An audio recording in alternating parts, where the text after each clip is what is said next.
Praise the Lord. खुदा प्रभु यीशु मसीह में सभी को सलाम, शालोम। खुदा प्रभु यीशु मसीह हमारा जीवित परमेश्वर है। आइए हम दुआ करें। खुदा प्रभु यीशु मसीह, तेरे वाचा के लिए हम तुझे धन्यवाद देते। नई वाचा जो तूने हमको दी है कि तू हमारा खुदा है, हम तेरे लोग हैं। तूने अपना खून दे करके हमको खरीदा है और चुना है, इसके लिए हम तुझे धन्यवाद देते हैं। तू राजाओं का राजा, तू प्रभुओं का प्रभु, तू जीवित परमेश्वर है और हमारी अगुवाई करता है अपने वचनों के द्वारा और अपने पवित्र आत्मा के द्वारा। इसके लिए हम तुझे धन्यवाद देते हैं। प्रभु यीशु मसीह के नाम से मांगते हैं, आमीन। तड़पाया गया। खुदा प्रभु यीशु मसीह हमारे लिए क्रूस पर मारा गया, गाड़ा गया और तीसरे दिन मुर्दों में से जी उठा।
सहता गया, तड़पाया गया, सताया गया मेरा यीशु मसीह। सब सहता गया, तड़पाया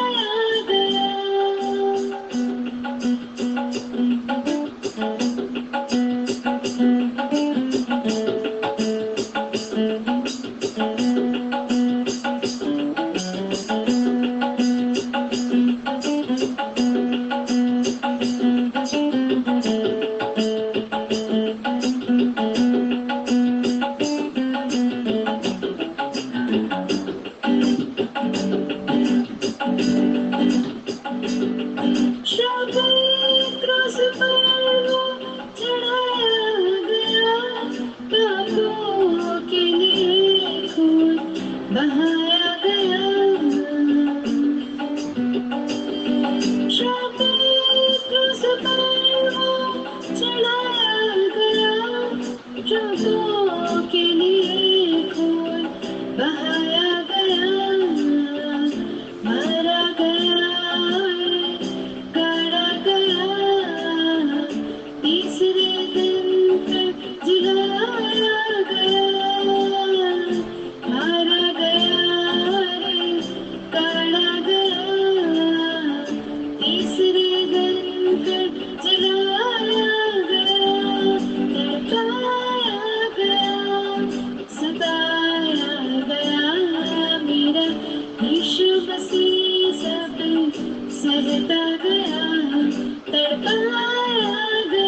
सहता गया मेरा यीशु मसीह, सब सहता गया मेरा यीशु मसीह सब सहता गया।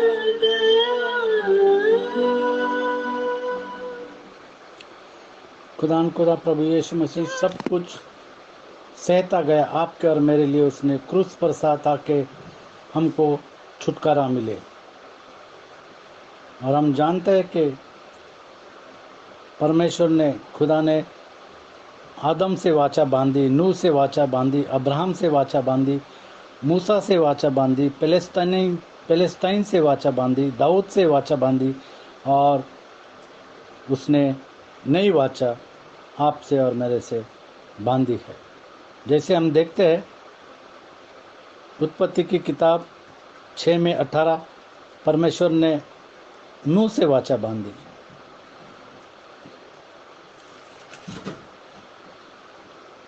6:18, परंतु तेरे संग मैं वाचा बांधता हूँ। परमेश्वर ने नूह से कहा कि तेरे संग में वाचा बांधता हूँ, इसलिए तो अपने पुत्रों, स्त्री और बहुओं समेत जहाज में प्रवेश करना। और उसी तरीके जब परमेश्वर ने सारी सृष्टि को पानी के द्वारा बहा दिया और खत्म कर दिया, परमेश्वर ने फिर एक बार वाचा बांधा। परमेश्वर ने रेनबो, उस वाचा का प्रमाण हम देखते 9:13,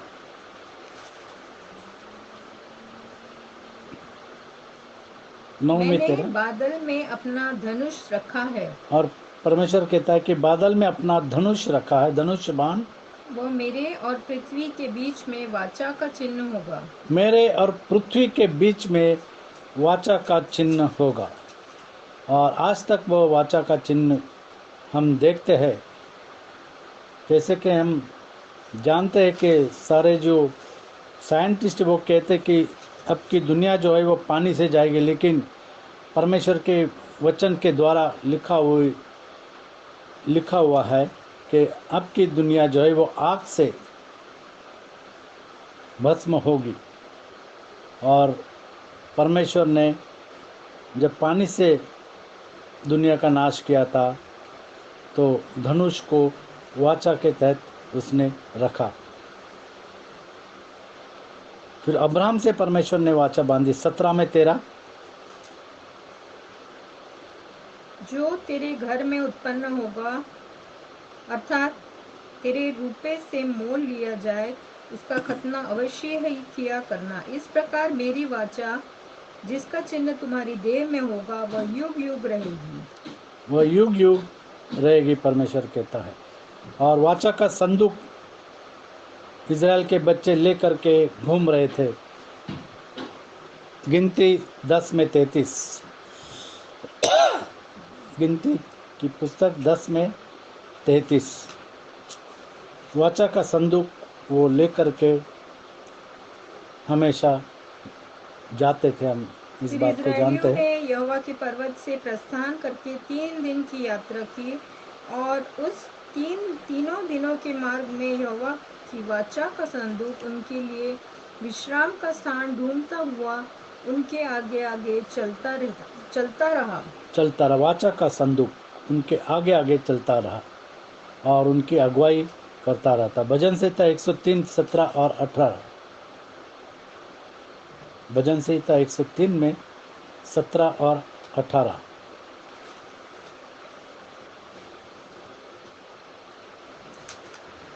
भजन संहिता 103, 17 और 18। परंतु यहोवा की करुणा उसके डरवैयों पर युग युग, यहोवा की करुणा उसके डरवैयों को, जो परमेश्वर से डरते हैं, उनके डरवैयों पर युग युग, और उसका करुणा और उसका धर्म उनके नाती पोतों पर भी प्रकट होता रहता है। अर्थात उन पर जो उसकी वाचा का पालन करते हैं और उसके उपदेशों को स्मरण करके उन पर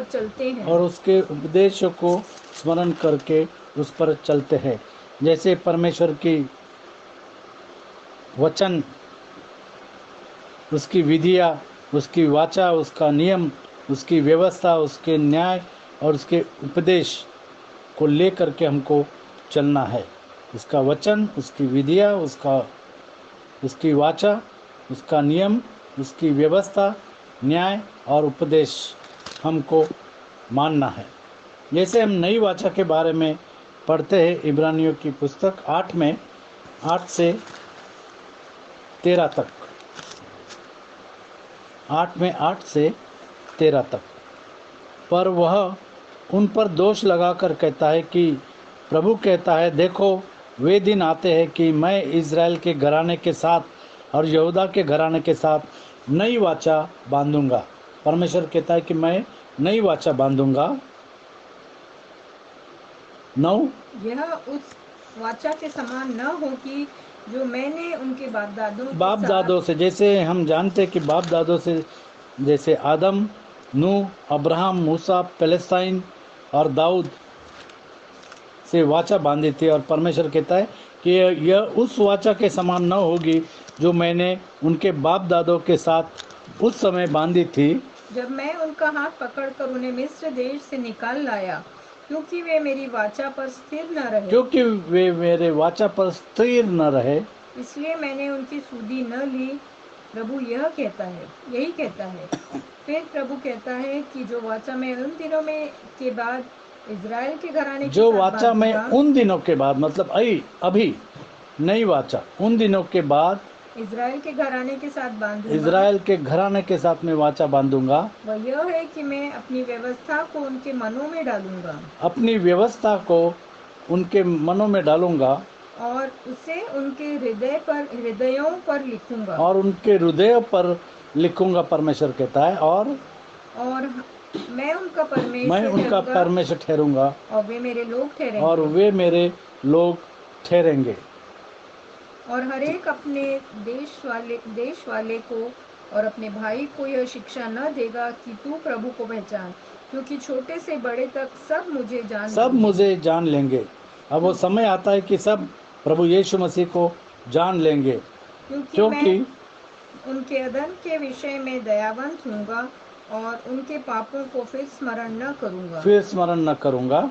नई वाचा की स्थापना से उसने नई वाचा के स्थापन से उसने प्रथम वाचा को पुराना ठहराया, और जो वस्तु पुरानी और जीर्ण हो जाती है उसका मिट जाना अनिवार्य है। और इस तरीके से खुदा प्रभु यीशु मसीह ने आपके और मेरे साथ नई वाचा बांधी है कि वो हमारा खुदा है और हम उसके चुने हुए लोग हैं। दूसरा राजा अगर हम पढ़ते हैं, दूसरा राजा 22वां अध्याय, दूसरा राजा 22वां अध्याय 1 और 2, और यहाँ पर योशिया राजा के बारे में कहा गया है। जब योशिया राज्य करने लगा तब वो 8 वर्ष का था और इज़राइल में 21 वर्ष तक राज्य करता रहा। और वो इज़राइल में 21 वर्ष तक योशिया राज्य करता रहा। उसकी माता का नाम यदीदा था, जो बोस्कत वासी अदया की बेटी थी। उसने वह किया जो परमेश्वर की दृष्टि में ठीक है। योशिया ने वह किया जो परमेश्वर के दृष्टि में ठीक है। और जिस मार्ग पर उसका मूल पुरुष दाऊद चला, योशिया राजा का मूल पुरुष दाऊद था, इसलिए वहाँ पर लिखा है ठीक उसी पर वह भी चला। और उसने न तो दाहिनी ओर और न बाईं ओर मुड़ा, और न दाहिनी ओर और न बाईं ओर वो मुड़ा। 8 से 20 तक व्यवस्था की पुस्तक उनको मिलती है और वो किस तरीके से व्यवस्था में चलने के लिए प्रयास करते हैं। हिल्किया 8 से 20। हिल्किया महायाजक ने शापान मंत्री से कहा, मुझे यहोवा के भवन में व्यवस्था की पुस्तक मिली है। यहोवा के भवन में मुझे व्यवस्था की पुस्तक मिली है, मतलब वो पुस्तक उनके पास नहीं थी, लेकिन भवन के अंदर जब वो शायद सफाई कर रहे थे या शायद ढूंढ रहे थे, उनको व्यवस्था की पुस्तक मिल गई। तब हिल्किया ने शापान को पुस्तक दी और वह उसे पढ़ने लगा। तब शापान मंत्री ने राजा के पास लौटकर यह संदेश दिया, जो चांदी भवन में मिली उसे तेरे कर्मचारियों ने थैलियों में डालकर उनको सौंप दिया, जो यहोवा के भवन में कराने वाले हैं। फिर शापान मंत्री ने राजा को यह भी बताया, हिल्किय्याह याजक ने उसे एक पुस्तक दी है। तब शापान उसे राजा को पढ़कर सुनाने लगा। व्यवस्था की उस पुस्तक की बातें सुनकर राजा ने अपने वस्त्र फाड़े। और फिर- जब राजा ने व्यवस्था की पुस्तक को सुना, उसने अपने वस्त्र को फाड़ दिया। फिर उसने हिल्किय्याह याजक, शापान के पुत्र अहीकाम, मिकायाह के पुत्र अकबोर, शापान मंत्री और असाया नामक अपने एक कर्मचारी को आज्ञा दी, यह जो पुस्तक मिली है उसकी बातों के विषय तुम जाकर मेरी और प्रजा की और सब यहूदियों की ओर से यहोवा से पूछो, यहोवा से क्योंकि- पूछो, क्योंकि यहोवा की बड़ी ही जलजलाहट हम पर इस कारण भड़की है कि हमारे पुरखाओं ने उस पुस्तक की बातें न मानी कि जो कुछ हमारे लिए लिखा है उसके अनुसार करते। 20 तक। हिल्किय्याह याजक और अहीकाम, अकबोर, शापान और असाया ने हुल्दा नबिया के पास जाकर उससे बातें की। वह उस शुल्लुम की पत्नी थी जो तिकवा का पुत्र है और हस्त्र का पोता और वस्त्रों का रखवाला था, और वह स्त्री यरूशलेम के नए मोहल्ले में रहती थी। उसने उनसे कहा, इज़राइल का परमेश्वर यहोवा यूं कहता है कि जिस पुरुष ने तुमको मेरे पास भेजा है उससे ये कहो, यहोवा यूं कहता है कि सुन, जिस पुस्तक को यहूदा के राजा ने पढ़ा है उसकी सब बातों के कारण मैं इस स्थान और इनके निवासियों पर विपत्ति डालने पर हूँ। उन लोगों ने मुझे त्याग कर पराये देवताओं के लिए धूप जलाया और अपनी बनाई हुई सब वस्तुओं के द्वारा मुझे क्रोध दिलाया है। इस कारण मेरी जलजलाहट इस स्थान पर भड़केगी और फिर शांत न होगी। परंतु यहूदा का राजा जिसने तुम्हें यहोवा से पूछने को भेजा है उसे तुम यूं कहना कहो कि इज़राइल का परमेश्वर यहोवा कहता है, इसलिए कि तूने वे बातें सुनकर दीन हुआ और मेरी वे बातें सुनकर कि इस स्थान और इनके निवासियों को देखकर लोग चकित होंगे और शाप दिया करेंगे, तूने यहोवा के सामने अपना सिर झुकाया और अपने वस्त्र फाड़कर मेरे सामने रोया है। इस कारण मैंने तेरी सुनी है। और इस कारण यहोवा ने उनकी बातों को सुना। यहोवा की यही वाणी है, इसलिए देख मैं ऐसा करूंगा कि तू अपने पुरखाओं के संग मिल जाएगा और तू शांति से अपनी कब्र को पहुंचाया और जाएगा। शांति से अपने कब्र को पहुंचाया जाएगा। और जो विपत्ति मैं इस स्थान पर डालूंगा उसमें से तुझे अपनी आंखों से कुछ भी देखना न पड़ेगा। तब उन्होंने लौटकर राजा को यह संदेश दिया। और योशिय्याह ने, जो परमेश्वर क्रोधित था, वो उसके समय में नहीं हुआ। और उसी तरीके से 23 में 1 से 3। राजा ने यहूदा और यरूशलेम के सब पुरनियों को अपने पास बुलाकर इकट्ठा किया। तब राजा यहूदा के सब लोगों और यरूशलेम के सब निवासियों और याजकों और नबियों अर्थात छोटे याजकों, नबियों और सभी छोटे बड़े और सारे- यहूदा और इज़राइल सभी को, अर्थात सारी छोटे बड़े सारी प्रजा के लोगों को संग लेकर यहोवा के भवन में गया। यहोवा के उसने- भवन में गया। उसने जो वाचा की पुस्तक यहोवा के भवन में मिली थी उसकी सब बातें उनको पढ़कर सुनाई। तब आशय की वाचा बांधी कि मैं यहोवा के पीछे पीछे चलूंगा कि मैं यहोवा के पीछे पीछे चलूंगा और अपने सारे मन और सारे और प्राण अपने सारे मन और सारे प्राण से उसकी आज्ञाएं, से उसकी आज्ञाएं, चितौनियां और विधियों का का नित्य पालन करूंगा। और इस वचन, विधिया, वाचा, नियम, व्यवस्था, न्याय और उपदेश का पालन करूंगा और इस वाचा की बातों को जो इस पुस्तक में लिखी है पूरी करूंगा। और इस वाचा को मैं पूरी करूंगा, योशिय्याह ने कहा। और सारी प्रजा में संभागी हुई और सारी प्रजा प्रजा वाचा में संभागी हुई। वाचा में संभागे हुए। और इस तरीके से सारे लोग जो है उन्होंने उस वाचा को माना। हम पढ़ेंगे इब्रानियों 7 में 21 से 25। इब्रानियों 7 21 से 25।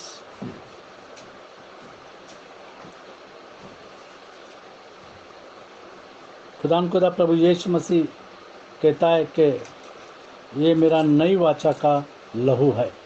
क्योंकि वे तो बिना शपथ याजक ठहराए गए, पर यह शपथ के साथ उसकी ओर से नियुक्त किया गया, जिसने उसके विषय में कहा, प्रभु ने शपथ खाई और वह उससे फिर न पछताएगा कि तू युगानुयुग याजक है। इस प्रकार यीशु एक उत्तम वाचा का जामीन ठहरा। एक उत्तम वाचा का जामीन खुदा प्रभु यीशु मसीह ठहरा। 25 वे तक। तो बहुत बड़ी संख्या में याजक बनते आए। इसका कारण यह था कि मृत्यु उन्हें रहने नहीं देती थी, पर वह यह युगानुयुग रहता है। इस कारण प्रभु यीशु मसीह युगान युग रहता है, इसलिए उसका याजक पद अटल है। उसका याजक पद अटल है। इसीलिए जो उसके द्वारा परमेश्वर के पास आते हैं, वह उनका जो प्रभु यीशु मसीह के द्वारा परमेश्वर के पास आते हैं, वह उनका पूरा उद्धार कर सकता वह है। उनका पूरा उद्धार कर सकता है, क्योंकि वचन में लिखा है कि पृथ्वी के ऊपर आकाश के नीचे मनुष्य के बीच और कोई नाम नहीं लिखा गया, केवल एक ही नाम लिखा गया, वह नाम है खुदा प्रभु यीशु मसीह का, और उसी नाम में उद्धार है।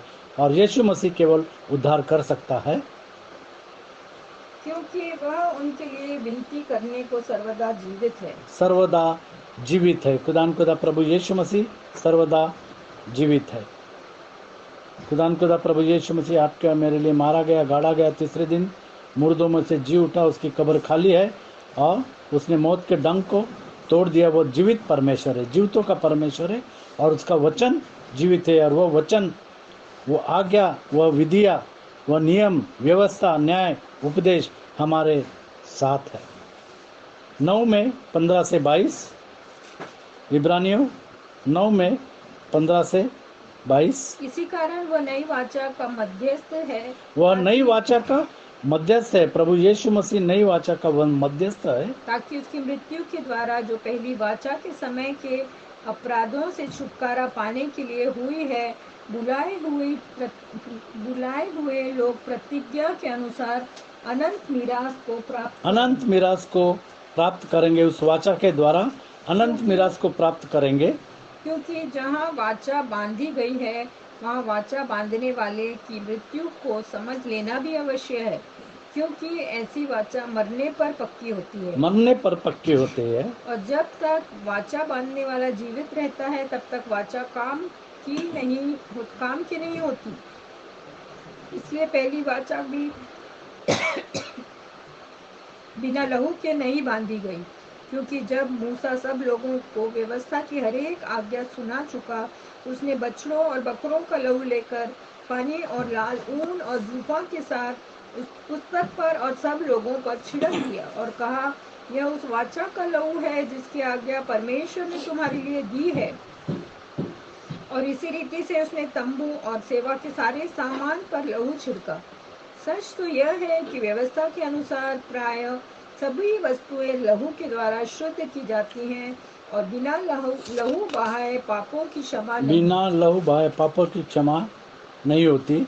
इसलिए अवश्य है कि स्वर्ग में की वस्तुओं के प्रतिरूप इन बलिदानों के द्वारा शुद्ध किए जाएं, पर स्वर्ग में की वस्तुएं स्वयं इनसे उत्तम बलिदानों के द्वारा शुद्ध की जाती क्योंकि मसीह ने उस हाथ के बनाए हुए पवित्र स्थान में, जो सच्चे पवित्र स्थान का नमूना है, प्रवेश नहीं किया, पर स्वर्ग ही में प्रवेश किया, ताकि हमारे लिए अब परमेश्वर के सामने दिखाई दे।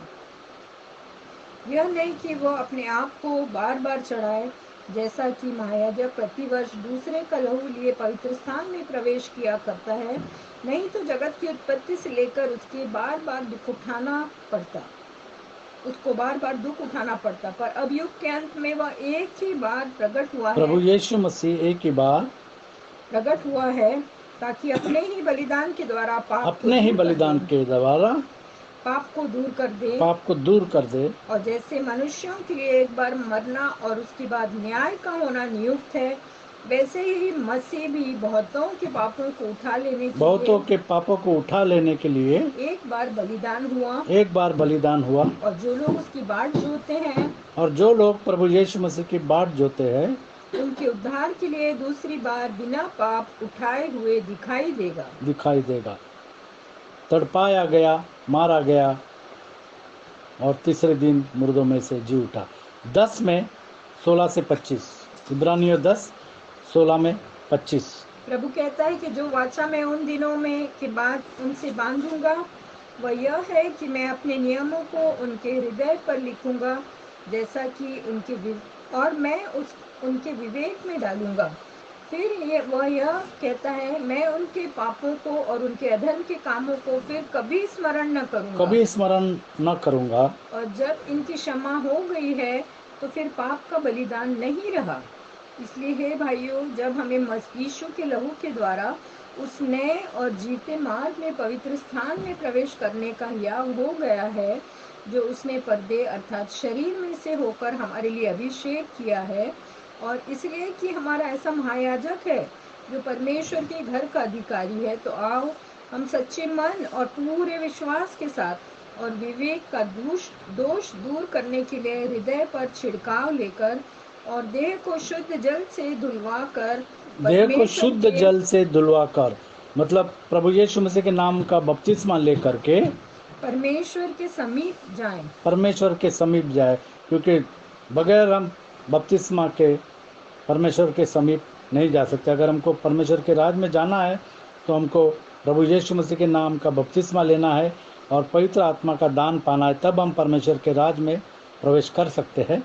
आओ हम अपनी आशा के अंगीकार को दृढ़ता से थामे रहें, क्योंकि जिसने प्रतिज्ञा की है वह सच्चा है, और प्रेम और भले कामों में उस्काने के लिए हम एक दूसरे की चिंता किया करें और एक दूसरे के साथ इकट्ठा होना न छोड़ें, जैसा कि कितनों की रीति है, पर एक दूसरे को समझाते रहें, और ज्यों-ज्यों उस दिन को निकट आते देखो, त्यों-त्यों और भी अधिक यह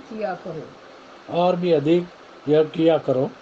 क्योंकि सच्चाई की पहचान प्राप्त करने के बाद यदि हम जानबूझकर पाप करते रहें, तो पापों के लिए फिर कोई बलिदान बाकी नहीं। हाँ, दंड का एक भयानक बाट जोना और आग का ज्वलन बाकी है, जो विरोधियों को भस्म कर देगा। जब मूसा की व्यवस्था का न मानने वाला 2 या 3 जनों की गवाही पर बिना दया के मार डाला जाता है, तो सोच लो कि वह कितने और भी भारी दंड के योग्य ठहरेगा, जिसने परमेश्वर के पुत्र को पांव से रौंदा और वाचा के लहू को, जिसके द्वारा वो पवित्र ठहराया गया है, अपवित्र जाना है। वाचा के लहू को अपवित्र जाना है। बहुत सारे लोग वाचा के लहू को अपवित्र जानते हैं, उनको और अनुग्रह के आत्मा का अपमान किया। अनुग्रह के आत्मा का अपमान करते हैं, क्योंकि हम उसे जानते हैं जिसने कहा, पलटा लेना मेरा काम है, मैं ही बदला दूंगा। और फिर यह कि प्रभु अपने लोगों का न्याय करेगा। जीवते परमेश्वर के हाथों में पड़ना भयानक बात है। जीवते परमेश्वर के हाथ में पड़ना भयानक बात है, और इसीलिए हमको प्रभु यीशु मसीह के नाम से बपतिस्मा लेना है और पवित्र आत्मा का दान पाना है, तभी हम परमेश्वर के राज में प्रवेश कर सकते हैं।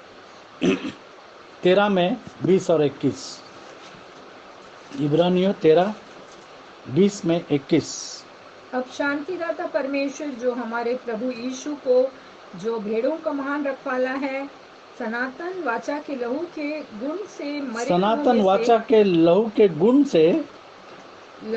गुण से मरे हुओं में से जिलाकर ले आया, तुम्हें हर एक भली बात में सिद्ध करे, जिससे तुम उसकी इच्छा पूरी करो, और जो कुछ उसको भाता है उसे यीशु मसीह के द्वारा हम में उत्पन्न करे। उसी की महिमा युगानुयुग होती रहे। इसलिए हमको परमेश्वर का वचन, विधिया, वाचा, नियम, व्यवस्था, न्याय और उपदेश को मानना है। जिस तरीके से योशिया राजा ने उस व्यवस्था की पुस्तक को माना और सभी लोगों ने उस वक्त माना। इब्रानियों 7 में 22।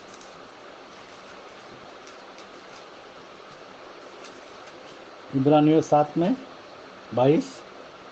इस प्रकार यीशु एक उत्तम वाचा का जामीन ठहरा। प्रभु यीशु मसीह एक उत्तम वाचा का जामीन ठहरा और वह नई वाचा कि वो हमारा खुदा है और हम उसके लोग हैं। रोमियो 10 में 4 और 5। वाचा जो है वो कहाँ पर समाप्त होती है?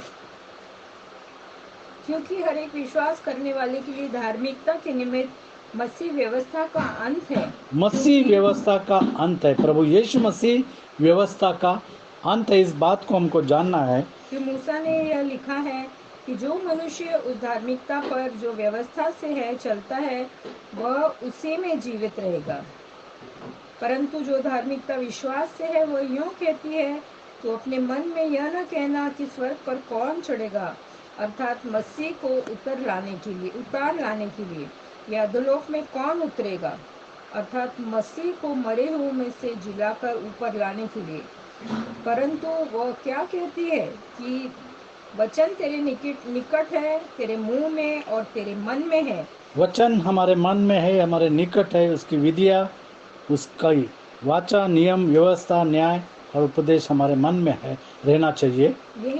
यह वही विश्वास का वचन है जो हम प्रचार करते हैं कि यदि तू अपने मुंह से यीशु मसीह को प्रभु जानकर अंगीकार प्रभु करे यीशु मसीह को प्रभु जानकर अंगीकार करे और अपने मन से विश्वास करे कि मसीह ने कि परमेश्वर ने उसे मरे हुए में से जिलाया, तो तू निश्चय उद्धार पाएगा।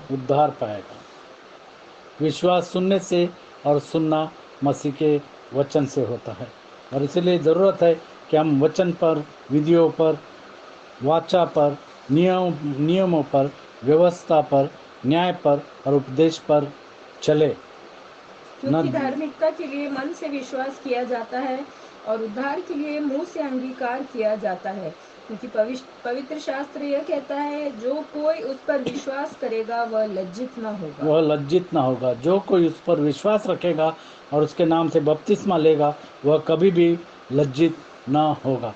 तो जिन्होंने प्रभु का नाम लेगा वह उद्धार पाएगा। जो कोई प्रभु यीशु मसीह का नाम लेगा वह उद्धार पाएगा, क्योंकि उद्धार केवल खुदा प्रभु यीशु मसीह के नाम के द्वारा है। आगे 17 तक। यहूदियों और यूनानियों में कुछ भेद नहीं, इसलिए वह सबका प्रभु है और अपने सब नाम लेने वालों के लिए उद्धार है। क्योंकि जो कोई प्रभु का नाम लेगा वह उद्धार पाएगा। फिर जिस पर उन्होंने विश्वास नहीं किया वे उसका नाम कैसे लें, और जिन्होंने विश्वास नहीं किया वो प्रभु यीशु मसीह का नाम कैसे ले? उनको ज़रूरत है कि वो प्रभु यीशु मसीह के नाम पर विश्वास करके उसके नाम से बपतिस्मा ले। और जिसके विषय सुना नहीं उस पर कैसा विश्वास करे, और प्रचारक बिना कैसे सुने, और यदि भेजे न जाए तो कैसे प्रचार करे। जैसा लिखा है, उनके पांव क्या ही सुहावने हैं जो अच्छी बातों का सुसमाचार सुनाते हैं, परंतु सब ने उस समाचार पर कान न लगाया। यशायाह कहता है, हे प्रभु, किसने हमारे समाचार पर विश्वास किया है? अतः विश्वास सुनने से और सुनना मसीह के वचन से होता है। इसलिए ज़रूरत है कि हम प्रभु यीशु मसीह के नाम से बपतिस्मा ले और स्वर्ग में प्रवेश करें। व्यवस्था खुदा ने बताई है, और वाचा जैसे आदम की वाचा, नूह की वाचा, अब्राहम की वाचा, मूसा की वाचा, पैलेस्टाइन की वाचा, दाऊद की वाचा, और आज की तारीख में नई वाचा कि खुदा प्रभु यीशु मसीह हमारा खुदा है और हम उसके लोग हैं। इसके लिए हम खुदा को धन्यवाद देते। जिस तरीके से योशिय्याह राजा ने उस व्यवस्था को माना, आज हमको व्यवस्था को मानना, और वो व्यवस्था का अंत खुदा प्रभु यीशु मसीह में है। रीना से कहूँगा कि दुआ करो। हालेलुया। धन्यवाद प्यारे प्रभु जी, फिर से तेरे सम्मुख आते हैं धन्यवाद देते हैं तेरे सुंदर वचनों के लिए। हाँ प्यारे प्रभु जी, तूने हमसे वाचा बांधी है और हमें इस वाचा का पालन करना है। तेरे उपदेश, नियम, चितौनी, विधि और वचन का तन मन धन से पालन करना। हाँ प्यारे प्रभु जी, तभी हम तेरे स्वर्गीय राज्य में प्रवेश कर सकेंगे। जैसे वचन में लिखा, यदि तू अपने मुंह से अंगीकार करे और मन में विश्वास करे कि यीशु मसीह ही प्रभु है, तो निश्चय तू उद्धार पाएगा। हाँ प्यारे प्रभु जी, होने दे कि हम तेरे वचनों को केवल सुनने वाले नहीं, लेकिन उन पर चलने वाले बने। क्योंकि जैसे पेंटिकोस्ट के दिन वचन सुनकर लोगों के हृदय छिप गया और वो पतरस और शेष प्रेरितों से पूछने लगे कि भाइयों हम क्या करें। तब पतरस ने उनसे कहा कि मन फिरा और तुम में से हर एक अपने अपने पापों की क्षमा के लिए प्रभु यीशु मसीह के नाम से बपतिस्मा ले, तो पवित्र आत्मा का दान पाओगे। हाँ प्यारे प्रभु जी, होने दे कि आज हम उन्हीं वचनों का पालन करें अपने जीवन में और तेरे पीछे दिलो जान से चलने वाले हो सके। हर एक सुनने वाले भाई पर, अपने भाई बहन पर अपना अनुग्रह कर। और हाँ होने दे प्यारे प्रभु जी कि हम अंत तक वफादार रहें, क्योंकि जो अंत तक धीरज धरेगा और अंत तक वफादार रहेगा उसी का उद्धार होगा। सारी बातों के लिए धन्यवाद करते हुए, सुंदर वचनों के लिए धन्यवाद करते हुए और सारी आशीषों के लिए दिल से तेरा धन्यवाद करते हुए छोटी सी विनती को यीशु मसीह की महान, पवित्र और उद्धार देने वाले नाम में मांगती हूँ, सुनो प्रभु। आमीन। आमीन। खुदा प्रभु यीशु मसीह आपको आशीषित करे।